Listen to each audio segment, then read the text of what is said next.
Mesdames et messieurs, chers auditeurs, bienvenue sur Africa Sokisa, la chaîne dédiée à l'analyse géopolitique et géostratégique, à l'actualité panafricaine et au décryptage de l'actualité de la région des Grands Lacs et du continent africain.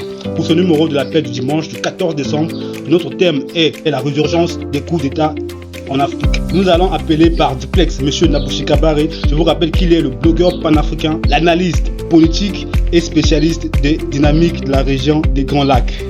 Ensemble avec notre invité, nous allons comprendre qu'est-ce qu'un coup d'État, quelles sont les causes des coups d'État répétitifs en Afrique, quelles sont les conséquences de ces coups d'État pour le peuple africain. Et nous allons voir le cas particulier de la RDC. Monsieur Nabouchi Kabare, bonjour. Qu'est-ce qu'un coup d'État? Bonjour et merci beaucoup de m'inviter, d'avoir choisi ma modeste personne pour être l'heureux bénéficiaire une fois de plus du coup de fil de dimanche. Bien, très rapidement, je remercie aussi vos auditeurs de nous accorder de leur temps, mais je vais répondre à votre question en disant très simple que un coup d'État, c'est une tentative, un coup de force, bien que illégal, d'un groupe de personnes, beaucoup plus par des militaires, et qui vise à destituer un dirigeant en place ou à faire changer un régime, à faire tomber un système. Voyez-vous, et quand vous m'avez informé que nous allions parler de la question de la résurgence des coups d'État en Afrique, qui est vraiment une question très préoccupante, bien je me suis amusé comme ça à recenser le nombre de coups d'État que l'Afrique a connus depuis son indépendance, c'est-à-dire fin des années 50 et début des années 60. Bien, figurez-vous que j'ai pu recenser, tenez-vous prêts, 517 coups d'État. 517 oui, en effet, 517 coups d'État ou encore tentatives de coups d'État que l'Afrique a connu depuis la fin des années 50 et début des années 60. Et je vais encore vous choquer. Vous savez que dans les 517 tentatives de coups d'État, bien, figurez-vous que 315 ont réussi. C'est-à-dire 315 coups d'État ont réussi sur les 517 coups d'État engagés par les systèmes politiques africains. Et les restes, les 200 et quelques qui n'ont pas abouti, on ne peut pas dire qu'ils ont échoué parce que certains de ces coups d'État-là avaient d'autres orientations, d'autres priorités. Donc, ça fait comme si nous pouvons faire très rapidement évaluer, dire qu'au moins 60% des coups d'État ont réussi. Les coups d'État là, excusez-moi, les coups d'État là, en fait, c'est pour faire évoluer. Quand on fait un coup d'État, moi je me dis, quand je fais un coup d'État, c'est pour faire évoluer le pays ou bien le continent. Mais après, quand on voit ces coups d'État là, ça montre que le pays ne évolue pas pendant que les coups d'État se font. Oui, vous savez, les coups d'État là sont faits à dessein, voyez-vous. Je vous parle des nombres écœurants de 517 coups d'État. Oui. Vous savez, cela démontre que en moyenne en Afrique, chaque année, il y a au moins 7 coups d'État.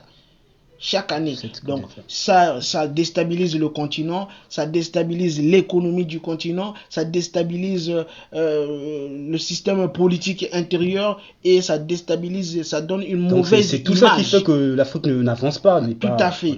Voilà. Une mauvaise image de l'Afrique. Aucun investisseur sérieux peut venir investir en Afrique, sachant que chaque année, il y a risque permanent d'avoir un coup d'État, d'avoir un coup de force militaire et de recommencer à zéro ou encore de perdre ses investissements. Voyez-vous, tel que je viens de vous dire, ça montre que 60% des coups d'État ont réussi. Si nos programmes de développement ou encore nos budgets ou encore nos programmes de fonctionnement de l'État étaient appliqués à plus de 60%, aujourd'hui, l'Afrique serait la première grande puissance économique mondiale. Mais nous avons beaucoup plus priorisé à donner ce taux de réussite de 60% dans l'exécution de coups d'État plutôt que dans l'exécution, autant pour moi je vais y arriver, des programmes de développement ou encore dans des programmes sociaux de nos politiques africaines. Voyez-vous, c'est vraiment un problème sérieux. C'est vraiment un problème grave que nous devons nous rendre compte qu'à chaque fois qu'il y a un coup de force, à chaque fois il y a un coup d'État, eh bien ça déstabilise notre continent, ça appauvrit notre continent, ça fait reculer le pays qui joue de ce coup d'État-là. au moins 7 coups d'État par année pour un continent tel que nouvellement indépendant, jeune comme le nôtre, c'est vraiment un véritable manque à gagner. Maintenant, la question est de savoir qui est ce qui tire les ficelles, qui est le réel bénéficiaire de ces coups d'État-là. Avant de vouloir savoir qu'est-ce qui tire les ficelles, nous allons d'abord nous poser les questions. Quelles sont les causes des coups d'État répétitifs en Afrique? Bon, merci beaucoup d'enchaîner avec cette question parce qu'il faut faire un diagnostic sérieux, vous savez. Mais vous savez qu'avant d'arriver aussi, comme vous venez de dire, permettez-moi de reculer un peu en arrière pour savoir quelles sont les causes de ces coups d'État-là. Mais il faut d'abord que je puisse me permettre de vous dire quelles sont les sortes de ces coups d'État. C'est vrai que je venais de vous dire que c'est un coup de force où on tente de destituer un pouvoir en place. Oui. Mais vous savez qu'en Afrique, tenez-vous prêts, il y a 3 formes de coups d'État. Il y a des coups d'État où c'est des coups internes, c'est-à-dire que les soldats ou encore une frange partie du système décide de renverser le système ou encore de renverser l'homme à la tête du système. Donc ce sont des coups d'État internes, c'est une force interne qui à l'intérieur du pays, vous allez dire. Tout à fait. Mais il y a aussi ce qui est très souvent et très malheureusement le cas, des coups d'État téléguidés. C'est-à-dire que une puissance extérieure, de préférence nos métropoles, nos anciennes métropoles autant pour moi, ils organisent des coups d'État pour maintenir leur pays, ancienne colonie, dans l'état de besoin, dans l'état de désordre, dans l'état d'instabilité, afin qu'ils puissent profiter de cette instabilité-là pour piller les ressources de ces états-là. Parce qu'il faut savoir que dans les années 60, nos anciennes métropoles n'ont pas accordé l'indépendance parce qu'ils le voulaient, ou encore parce qu'il en était temps, ou encore parce que les choses le voulaient que ça soit ainsi. Non. Ils l'ont appelé indépendance, mais en réalité, c'était pas l'indépendance, c'était une autonomie. C'est-à-dire qu'ils ont lâché du lest, ils ont donné un peu de souffle aux Africains. Ceux qui voulaient réellement l'indépendance, les pères d'indépendance, ceux qui ont commencé les luttes d'indépendance dans les pays du continent africain, autant pour moi, on leur a pas donné l'indépendance. On les a fouettés, on les a assassinés, on a scié leur mémoire. Mais ceux qui travaillaient avec le colon, ceux qui étaient proches de la métropole, ceux qui étaient entre guillemets, je ne même pas des guillemets, je vais le dire ouvertement, corruptibles, on leur a accordé l'indépendance. Bon, sachant qu'ils seront maîtrisables, on va les contrôler, on va les téléguider. Donc c'est ce que j'appelle par des coups d'État téléguidés. Donc ce que vous voulez dire, excusez-moi, ce que vous voulez dire, donc on doit essayer de revoir les cas des indépendances de l'Afrique ou bien? Oui, on doit devoir revoir les indépendances. On l'appelle indépendance, mais je pense que ce ne sont pas les indépendances, ce sont des autonomies. Et le troisième cas, pour aller très rapidement, des coups d'État, eh bien il y a des coups poker. Ce ne sont pas des coups d'État, mais ce sont des coups de poker. C'est-à-dire que les gens, entre eux, ils décident de s'échanger le pouvoir via un simulacre de coup d'État pour ne pas éveiller l'attention des consciences aiguisées, encore des personnes averties. Donc, ce sont les 3 types de coups d'État. Maintenant, les origines. Quelles sont les causes de ces coups d'État-là? C'est simple. Chaque coup d'État a pour cause la forme ou encore le typique de ce coup d'État-là. Lorsque il y a un coup de force interne, c'est parce qu'il y a révolte. Donc là, c'est parce qu'il y a révolte, c'est parce que ceux qui sont à l'intérieur n'arrivent plus à s'entendre et décident d'opérer un coup d'État. Ce sont quelques cas rares en Afrique comme ça. Je vous dis quelques cas rares. Dans les 517 coups d'État que j'ai pu recenser, à peine 13 coups d'État étaient des coups de force à l'intérieur. C'est-à-dire qu'à l'intérieur, les forces, il y a eu grignement ou grincement des dents. Ils ont dit non, voilà, il faut changer les choses. Pas parce qu'il fallait les changer, mais parce qu'ils ne se retrouvaient plus dans le partage du gâteau. Voyez-vous, ça c'est la première cause. C'est-à-dire que le partage du gâteau, à un moment, il ne se retrouve plus. Si on parlait du cas particulier du Bénin, du Cotonou, qu'est-ce qui s'est passé réellement là-bas? Parce que c'est un coup d'État interne, si on peut dire ça comme ça, comme vous venez de le dire. Oui, tout à fait, c'est un coup d'État interne, mais le cas du Bénin, bon, on va l'aborder. Le cas du Bénin, c'est un peu très particulier et spécifique. C'est aussi un coup de poker parce que l'objectif de ce coup d'État-là, c'était d'éliminer un opposant, d'éliminer des opposants que la métropole française trouvait gênants, c'est-à-dire M. Kémy Séba, voyez-vous. La France n'a pas pu avoir sa tête quand il faisait sa lutte, quand il menait sa lutte dans l'Hexagone, ils ont tout fait, ils ont retiré l'identité, ils ont fait ceci, ils ont fait tout ce qu'ils voulaient, et ils n'ont pas pu avoir sa peau. Maintenant qu'il était retranché au Bénin et qu'il avait publiquement engagé ou encore déclaré sa volonté de s'engager dans la politique, dans l'arène politique béninoise, eh bien ils ont trouvé le meilleur moyen de l'éliminer, c'est-à-dire de lui tendre un piège. On lui a tendu un piège, on a organisé un simulacre de coup d'État, parce que celui qui est le colonel Tigri qui s'est déclaré à la tête du coup d'État, et c'est comme s'il était très à l'aise en le faisant, vous allez le voir. Et puis le momentum, il faut voir le momentum, comment est-ce que s'est déroulé ces événements de coup d'État. Après 2 heures, le ministre intervient, après 2 heures, le président intervient, après 2 heures, il y a un démenti, après 2 heures, le meneur du coup d'État disparaît, il prend la fuite de la poudre d'escampette, lui et ses quelques éléments. Donc, tout ça, c'était pour avoir la parole de Kini Seba.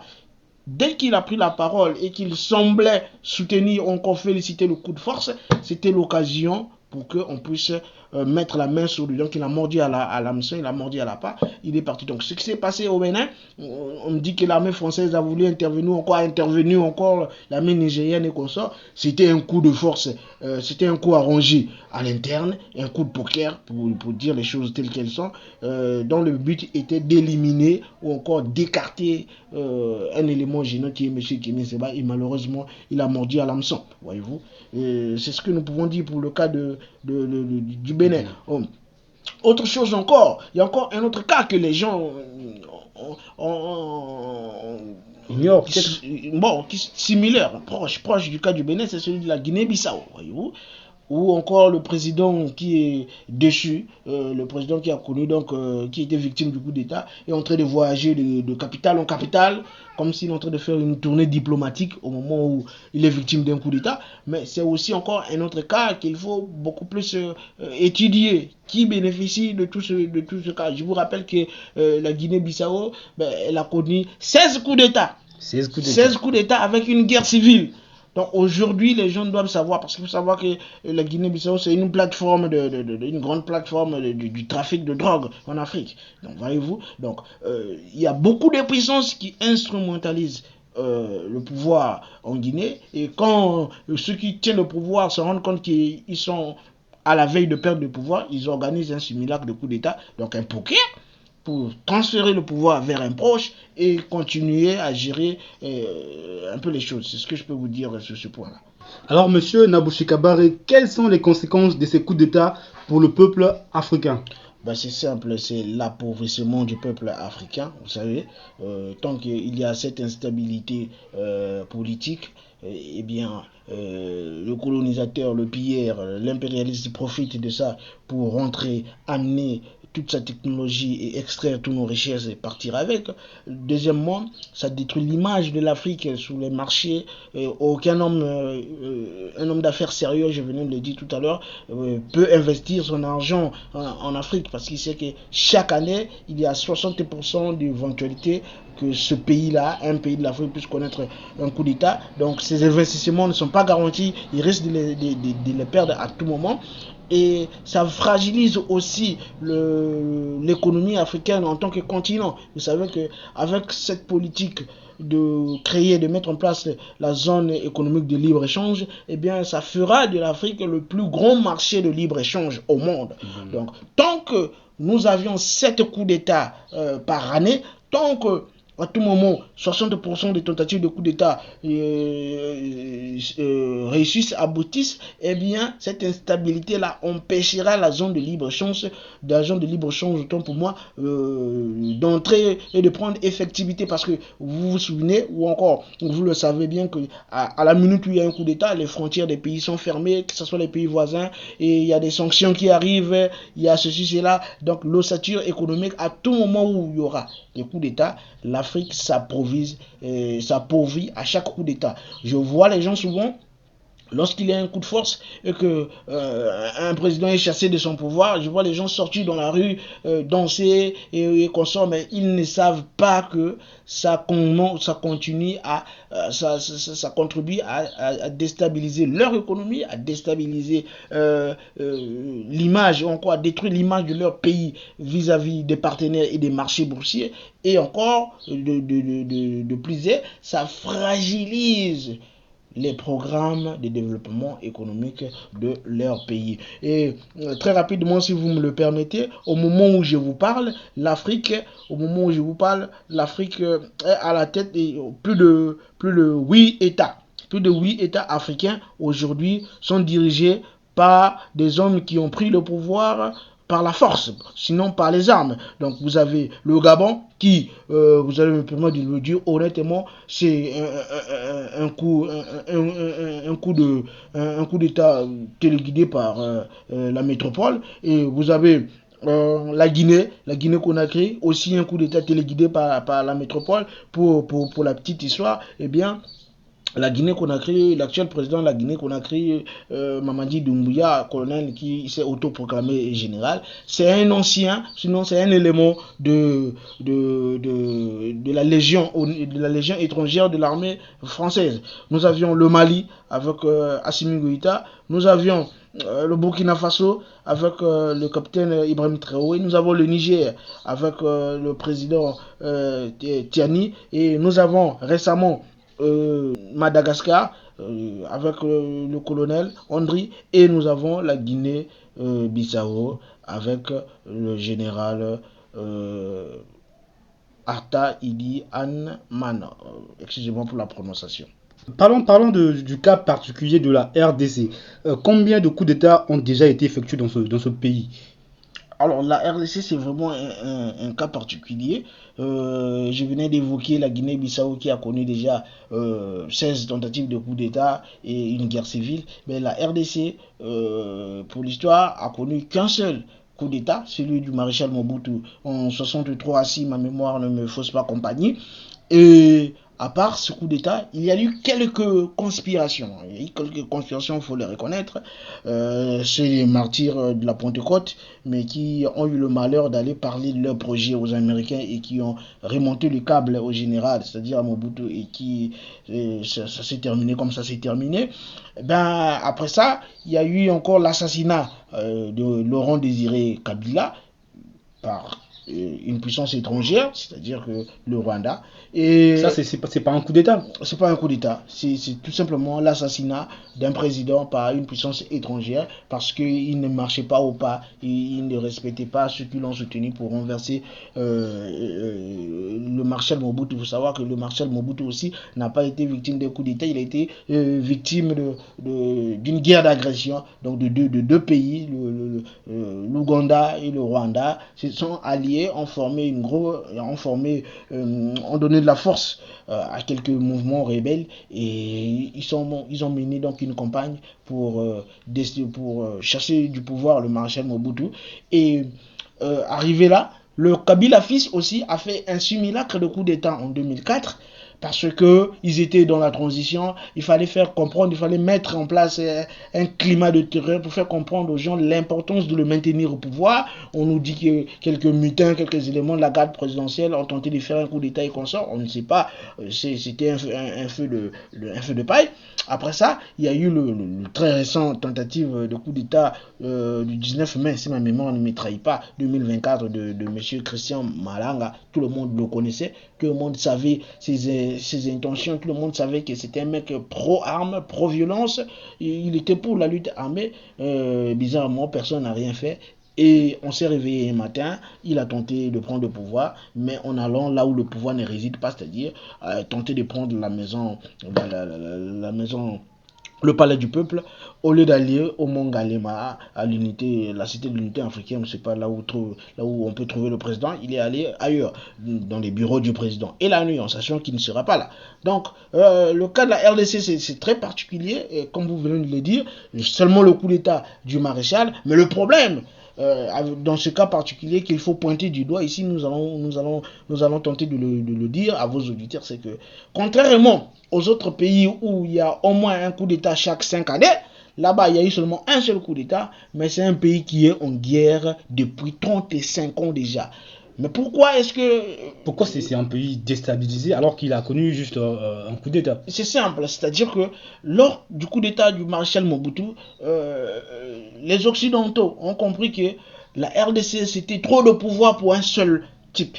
Donc ils se sont dit que s'ils donnaient le pouvoir à une seule personne, et cette personne, s'il arrive à mieux gérer la RDC comme le gérait le maréchal Mobutu au début donc de son pouvoir, il leur sera impossible au fil du temps de continuer à piller ou encore de bénéficier de la facilité de piller les ressources premières de ce pays. Donc ils ont choisi de déstabiliser, d'entretenir un climat de guerre permanent en RDC, de déstabiliser, de mettre un conflit éternel afin que de puisse bénéficier de ce climat de terreur et de conflit pour continuer donc à piller aisément les richesses de la RDC. Donc la RDC est victime de son potentiel minier, est victime de ses richesses du sous-sol congolais, si je puis le dire ainsi, et cela fait que la RDC, ceux qui sont à la tête, ceux qui tirent les ficelles des coups d'État, c'est-à-dire les puissances étrangères, eux, ils préfèrent entretenir un long conflit sur le territoire de la RDC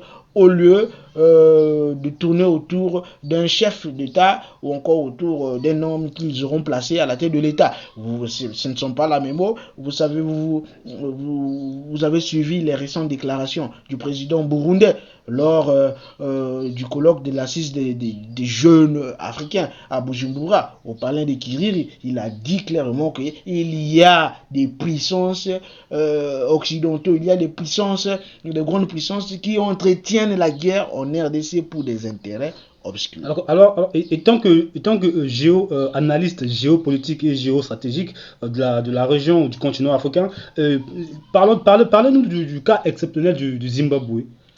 C'est bien merci déjà à vous d'avoir soulevé ce cas exceptionnel du Zimbabwe, parce que vous savez, en ce moment, la résurgence des coups d'État, on est en train d'étudier la fourchette de 2020 à 2025. Comment est-ce que entre ces années-là, eh bien, il y a eu successivement près de 20 tentatives de coups d'État, et dont au moins 13 ont réussi et consorts. Mais le cas particulier le cas exceptionnel du Zimbabwe s'est déroulé en 2017, si ma mémoire ne me trahit pas.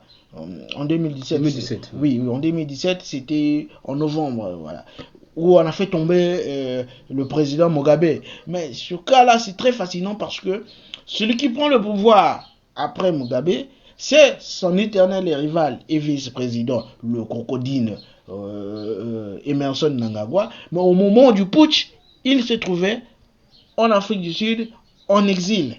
Et on ne sait pas comment est-ce que ça s'est passé. C'est vraiment le type que je venais de dire, les coups de poker. C'est vraiment un coup de poker. Lui à l'étranger, lui en exil, lui sous peine, sous poursuite de son pays. Bien, les soldats de chez eux font un coup de force, obligent le président Mugabe à démissionner.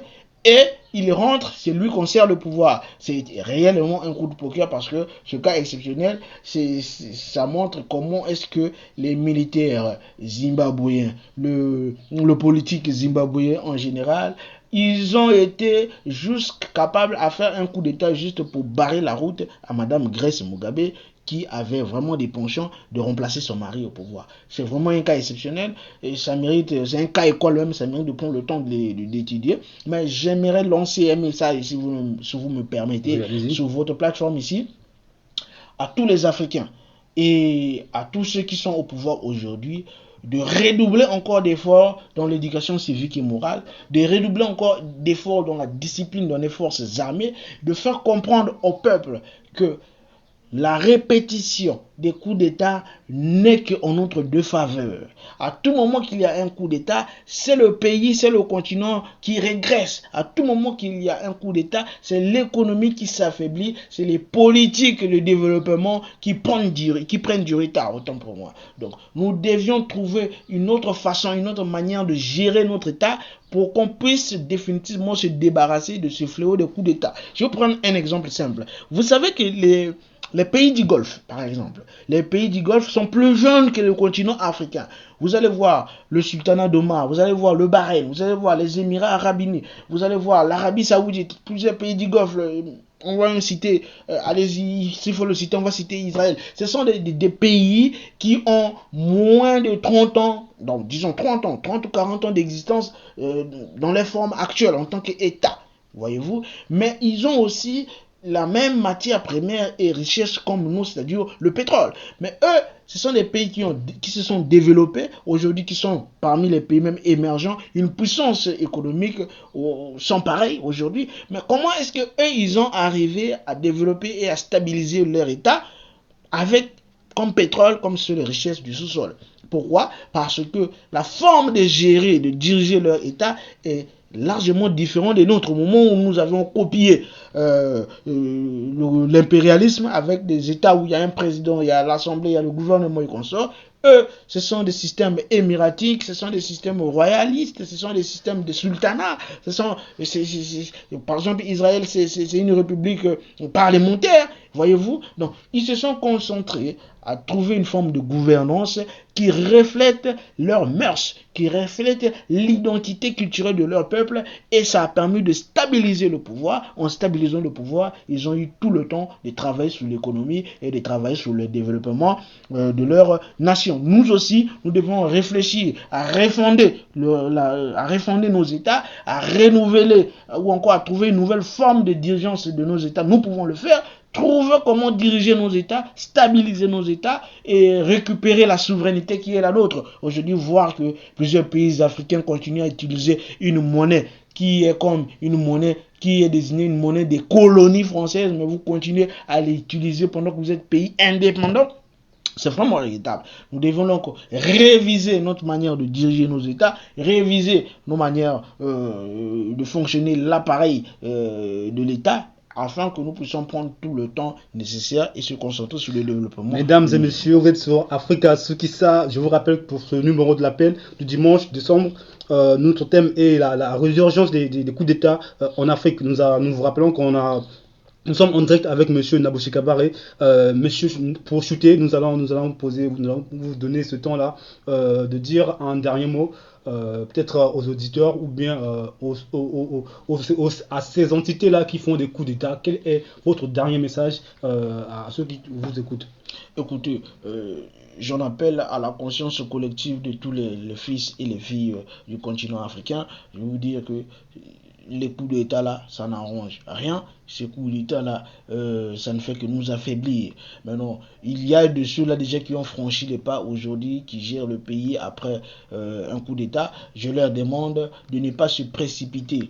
Message particulier aux États de la Confédération de l'AES, de ne pas se précipiter, de ne pas se lancer dans le cycle démocratique, de plutôt se concentrer sur réfléchir comment refonder nos États, comment refonder la politique et comment refonder la gestion de la cité et se focaliser sur l'économie. Après ça, nous allons donc voir comment est-ce que notre continent pourra se guérir de ce mal-là qui est les coups d'État qui ne fait que nous régresser, nous ramener en arrière. Je vous remercie et merci de m'avoir invité. Merci Monsieur Nabouchika Baré.